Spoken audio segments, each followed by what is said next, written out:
Hello friends, my name is Aniket, and today we have made this video about qualification, disqualification and eligibility of an auditor.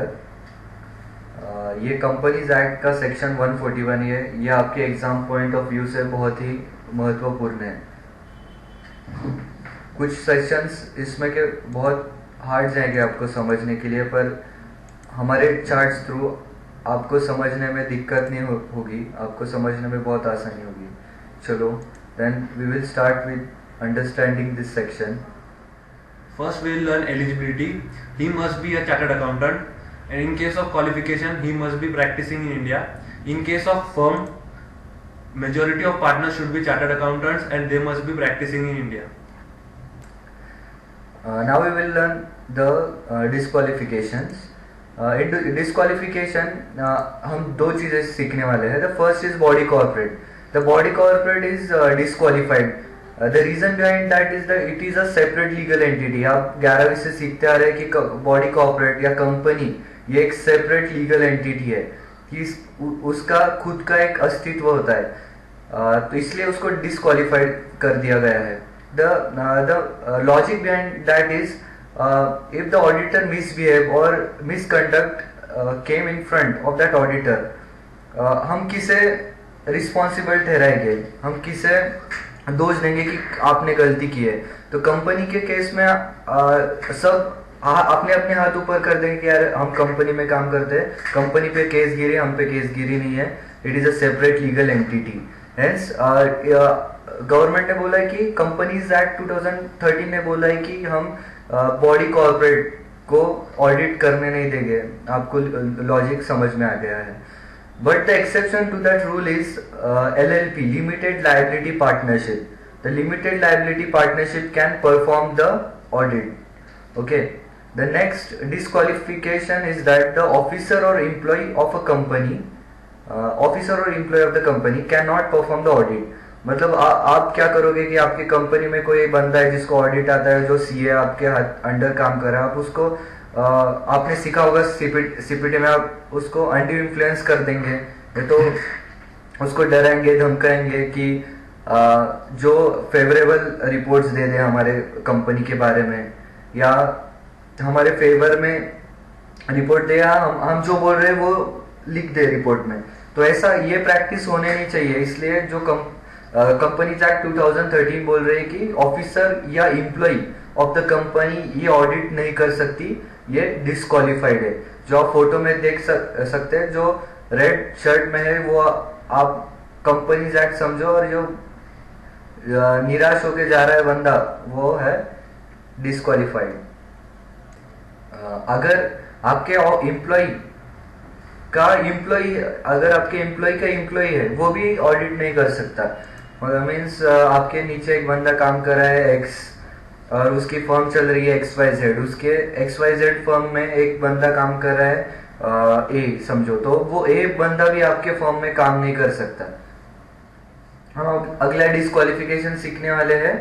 A person और a firm having a business relationship, it can be direct और indirect. इसका मतलब है कि अगर आपका कोई customer है, उसका आपके साथ बिजनेस रिलेशनशिप है, मीन्स वो आपके साथ अभी हम बिजनेस रिलेशनशिप का मीनिंग देखा तो it is for a commercial purpose, means आप उससे रॉ मटेरियल परचेस कर रहे हैं, या वो आपका एक कस्टमर है, आप उसको सेल कर रहे हैं, तो आप उससे ट्रांजैक्शन कर रहे हो, तो आप डिस्क्वालिफाइड हो गए हो। ये प्राइमा फेसिया आप व्यू में आप डिस्क्वालिफाइड हो गए, ऐसे समझ लो।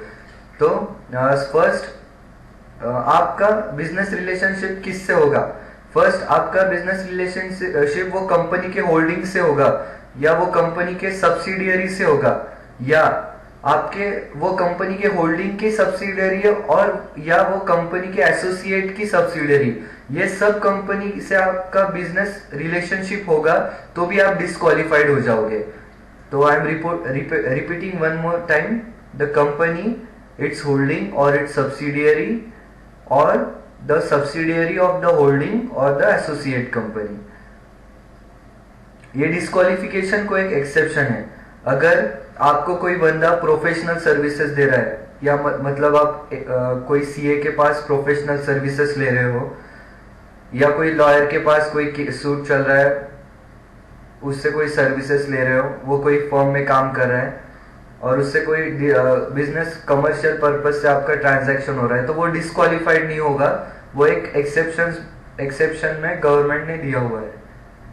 और एक नेक्स्ट है arms length transaction. Arms length transaction in the sense आप एक कंपनी का एग्जांपल लूंगा, कोलगेट। आप कंपनी दुकान में गए, आपने बोला कि एक टूथपेस्ट दो, आपने टूथपेस्ट लिया, आपने कंपनी से कमर्शियल ट्रांजैक्शन किया, तो इसका मतलब ये नहीं कि कंपनी बोलेगी कि आपके साथ मेरा कमर्शियल रिलेशनशिप है, आप डिस्क्वालिफाइड हो गए हो।